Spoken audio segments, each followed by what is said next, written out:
UP के आजमगढ़ जिले में पहुंचे सपा सुप्रीमो अखिलेश यादव ने आज भाजपा सरकार पर जमकर निशाना साधा। उन्होंने सरकार को लोकतंत्र का विरोधी बताया और कहा कि सरकार संविधान को खत्म करना चाहती है। सपा सुप्रीमो ने भाजपा सरकार पर अपने विरोधियों पर बुलडोजर चलाने का आरोप लगाया। विधानसभा नेता विपक्ष अखिलेश यादव ने कहा कि सरकार किसान सम्मान निधि और गरीबों को राशन बंद कर देने का रास्ता ढूंढ रही है, जिसके लिए वह तरह तरह के फार्मूले अपना रही है। उन्होंने सुप्रीम कोर्ट से समाज में खाई पैदा करने वालों पर लगाम लगाने की अपील की तथा महंगाई और बेरोजगारी को एक बड़ा मुद्दा बताया। पूर्वांचल एक्सप्रेसवे के निर्माण के सवाल पर उन्होंने साफ कहा कि सरकार ने सेफ्टी और सिक्योरिटी के साथ खिलवाड़ किया है।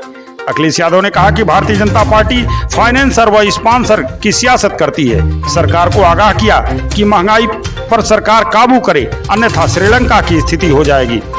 अखिलेश यादव आज आजमगढ़ के गेलवारा गांव में पूर्व मंत्री व विधायक दारा सिंह चौहान के घर उनकी मां की तिरही में श्रद्धांजलि देने आए थे।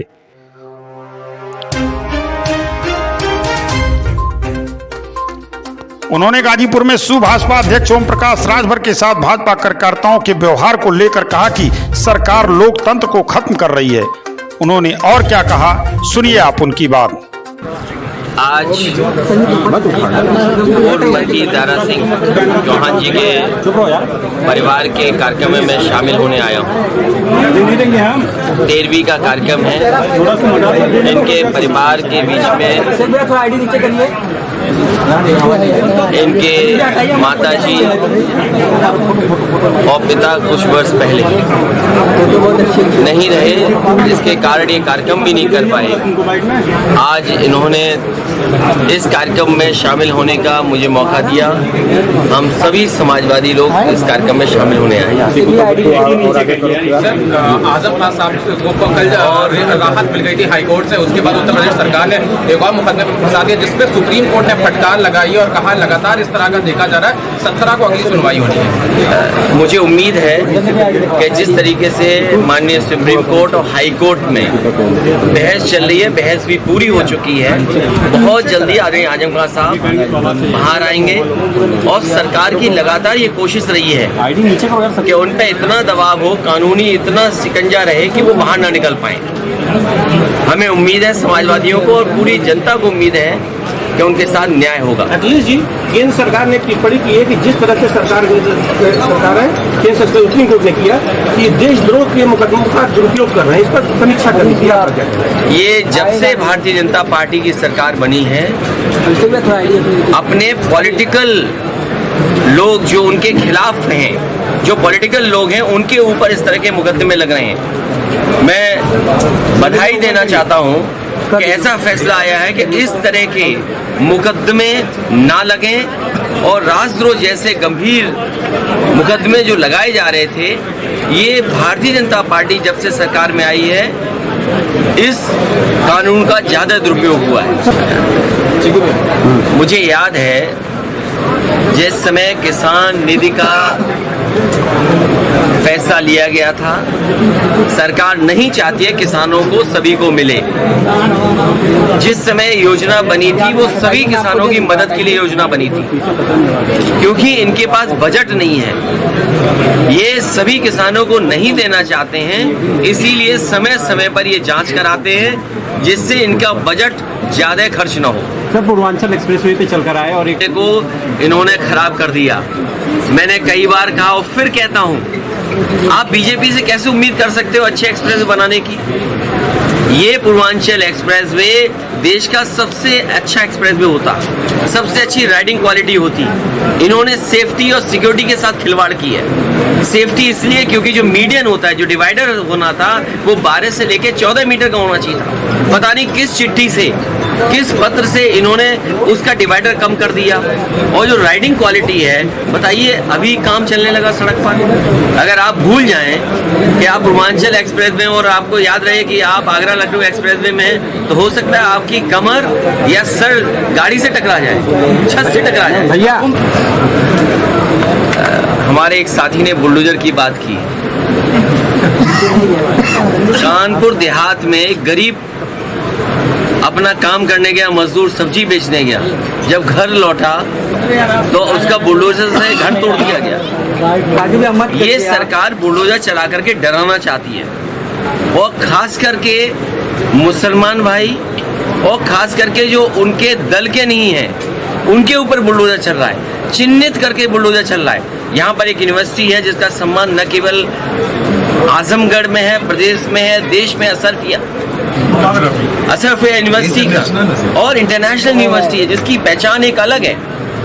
कब की बाउंड्री बनी हुई, कब का जगह बनी है, उस दिशा में जा रहे हैं और जानबूझ करके लोगों के बीच में और खासकर मुसलमान भाइयों के बीच में डर पैदा हो, इसलिए ये इस तरह के काम कर रही है।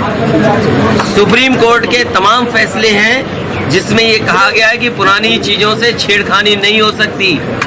क्या उन कानून को भी बीजेपी नहीं मानेगी? और हम तो कोर्ट से अपील और निवेदन कर सकते हैं कि कोई ऐसा काम ना हो, ऐसा फैसला ना हो जिसमें खाई पैदा हो। कुछ लोग इस समाज में बैठे हो जो खाई पैदा करना चाहते हैं। सर, ये महंगाई को लेकर विपक्ष नजर नहीं आ रहा है। लोग हम आपके सामने खड़े हैं। सड़क पे उतरने की बात सर, क्यों भाई, सड़क पे क्यों उतरना है? अभी एक महीना पहले क्या हम लोगों ने नहीं कहा महंगाई मुद्दा है, बेरोजगारी मुद्दा है? अरे आप अपने चैनल पे भी थोड़े गर्म करिए, आप दूसरे मुद्दे ज्यादा गर्म मत करिए। यूक्रेन की लड़ाई मत दिखाओ। यूक्रेन की लड़ाई से कोई लेना देना नहीं है। और आपको सवाल ये उठाना चाहिए, मुझे नहीं लगता कि कहीं भी सरकारी खरीद आजमगढ़ में हुई होगी गेहूं की। ये गेहूं आड़तियों के माध्यम से देश की 5 कंपनियों ने पूरा गेहूं खरीद लिया। और जब अभी आटा खरीदोगे आप, तब भाई हम तो पिसा के खा लेते हैं गेहूं। हमारा गांव है, हम तो गांव से गेहूं मंगा करके पिसा के गेहूं खा ले। जो लोग शहर में रह रहे हैं, शहरी आबादी है, जिन्हें आटा खरीदना पड़ेगा, आप देख लेना दुगनी कीमत में आपको आटा खरीदना पड़ेगा। और ब्रेड अभी महंगी हो गई होगी आपकी, और बिस्किट महंगे होने जा रहे होंगे। बुलडोजर लेकर के चलेगी सरकार। ये क्यों भूल जाती है कि देश कानून से चलना चाहिए, संविधान से चलना चाहिए। और ये अगर बुलडोजर चलने लगेगा तो सबसे ज्यादा गैर कानूनी अगर घर किसी के बने हैं तो भारतीय जनता पार्टी के बने हैं। मैंने अभी एक जिले की जानकारी की, बरेली का सबसे पॉश इलाका, जिसमें सबसे ज्यादा अगर नक्शे ना पास करा करके घर किसी के बने हैं तो भारतीय जनता पार्टी के लोगों के बने हैं। क्या भारतीय जनता पार्टी अपने घरों पर बुलडोजर चलवाएगी? एक थाने में एक बेटी के साथ बलात्कार हो गया, क्या थाने में बुलडोजर चलेगा? गठबंधन को लेकर काफी चर्चा है। ओम प्रकाश जी का मानना जा रहा है कि बीजेपी के संपर्क में है, कई बार ऐसी चर्चा। देखिए, ये चैनल की चर्चाएं हैं, चैनल पे क्योंकि सरकार की चर्चा नहीं करनी है उन्हें। अच्छा भैया, इसलिए ये चर्चा विपक्ष के लोगों पे चलती है। जहां ओम प्रकाश राजभर जी का सवाल है, कल बताओ उनके खिलाफ नारे लगाए कि नहीं लगाए? ये पॉलिटिकल लीडर्स को इस तरह अगर घेरेंगे आप, पॉलिटिकल लीडर्स को किसी घर में नहीं जाने देंगे आप, किसी कार्यक्रम में शामिल नहीं होने देंगे, तो फिर लोकतंत्र कहाँ बचा? और हम तो ये सरकार से कहते हैं इतनी गरीबी, बेरोजगारी, महंगाई बढ़ी है, क्या गरीबी, बेरोजगारी, महंगाई पे बहस नहीं होनी चाहिए? और आज अगर राशन हटा लो, क्या अपने देश की हालत श्रीलंका जैसी नहीं है? अगर आज राशन हटा ले सरकार, जिस दिन राशन हटा लेगी, हो सकता है भारत की भी स्थिति वही हो जो श्रीलंका की है। ये लोग वो कहते थे कि हमारे रुपया ताकतवर बनेगा, आज रुपया कहाँ पहुंच गया? क्या इस बात की चर्चा नहीं होनी चाहिए? हर नौजवान पढ़ लिख कर के भी नौकरी नहीं पा रहा है, रोजगार नहीं पा रहा है। पिछला जो 5 करोड़ का MOU किया था सरकार ने, जमीन पर कुछ नहीं उतरा, नौकरी रोजगार नहीं। अगला तैयारी चल रही है कि एक और आयोजन होगा जिसमें MOU साइन होंगे, फिर सपना दिखाया जाएगा। सरकार ये बताए कि पिछले MOU की कितना पैसा जमीन पर आया है। सरकार का रिव्यू किया जा रहा है, आपने ट्वीट किया था आज। वो इसलिए है कि अभी एक साथी ने कहा कि किसानों की सम्मान निधि को लेकर के घोटाला की जांच चल रही है। ये जानबूझ करके सरकार पर बजट नहीं है, पैसा नहीं है, किसानों को नहीं देना चाहते हैं। और इसी तरीके से राशन के ये तरीका ढूंढ रहे हैं कि राशन गरीबों का कैसे बंद किया जाए।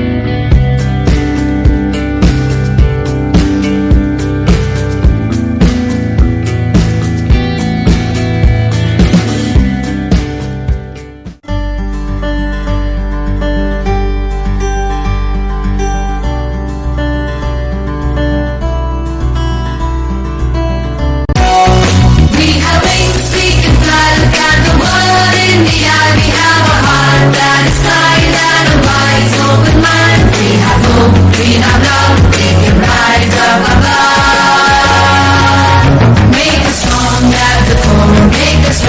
to explore, make us worthy of it all. So we may rise when we fall. We are the dream changers, we are the trailblazers, we are the go-getters, we are